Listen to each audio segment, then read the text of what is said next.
Ito, mag-unboxing tayo. Unboxing to ng isang hindi pangkaraniwang gamit. Ito yung box niya. Yan, ito yung box niya. Makita nyo, medyo lumaluma na siya. Yan, medyo sira na nga yung box eh. Kung nakakita na kayo ng unboxing ng lumang gamit. Ito, unboxing to.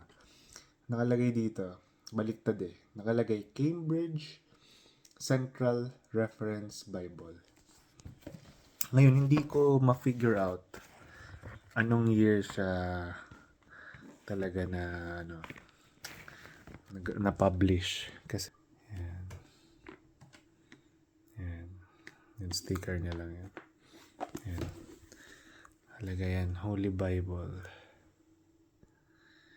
Tapos ito nakalagay, Cambridge. So, hindi ko malaman, but may tama lang siyang konti. Tapos ito yung first page niya. The Holy Bible. Containing the Old and New Testaments. Tapos ito yung nung nabasa ko, dito ako nabilib. Translated out of the original tongues. And with the former translations, diligently compared and revised by His Majesty's special command. Tapos appointed to be read in churches. Tapos ito, yan, yung logo ng Cambridge University. Ito yung Cambridge University Press. Yan, nakalagay, Cambridge, printed at the University Press, London, Cambridge University Press, New York. The Macmillan Company. Cum privilegio. Yan. Central Refs. Tapos, nung binuklat ko, dito nakalagay, to the Most High and Mighty Prince James, by the grace of God, King of Great Britain, France, and Ireland, defender of the faith. The translators of the Bible wish grace, mercy, and peace through Jesus Christ our Lord.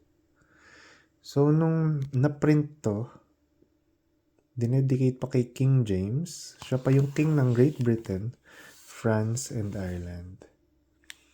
So, kayo nang humusga kailan yun. Pero nasa 19, kung di ako nagkakamali, before 1950s pa to na print. Tingin ko Kasi ito yung niya. The names and order of all the books, the Old and New Testament. Yun pa yung to the Hebrews pa. Okay. That's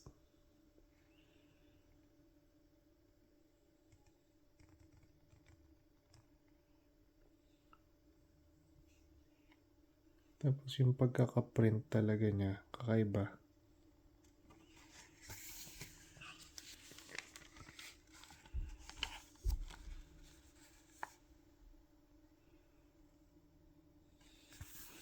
Tapos dito sa likod niya, ito yung kakaibang, ngayon pala, hindi, wala yung walang year. Pagkatapos ng page 1, yung title page, printed in Great Britain. Wala yung mga year na normal na makikita mo sa mga printed ngayon na Bible. Table of contents na. Tapos ito na. Tapos dito sa likod niya,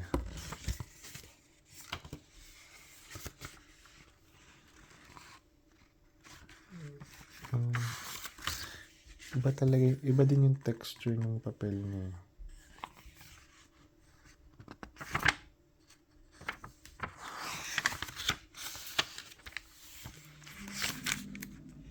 May gusto ko ipakita sa inyo. Ito, nakalagay, Cambridge. Printed by W. Lewis, M.A. at the University Press. So, nung sinerch ko to, buhay siya nung na-print to, nandun siya sa Cambridge University Press. Nung pa, parang hanggang 1940 40 siya nandun. Hanggang nandun siya hanggang time na yun.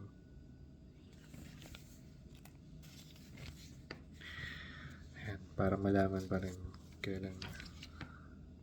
Saan ko to nabili? Secret muna. Ayan, Book of Revelation. Tapos, may gusto ko ipakita sa inyo. Dito ko lang nakita na, ayan, yung Mark, Matthew, Mark, Luke, and John, merong saint. Sila lang yung merong saint na nakalagay.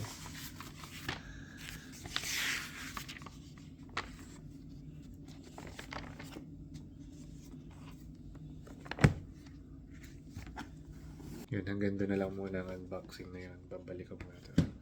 Tapos may reference number siya. Ayan yung reference number niya. 182Y. Ang price. Sige. Bye. God bless you all. Tulugan na muna. May pasok pa bukas. Good night.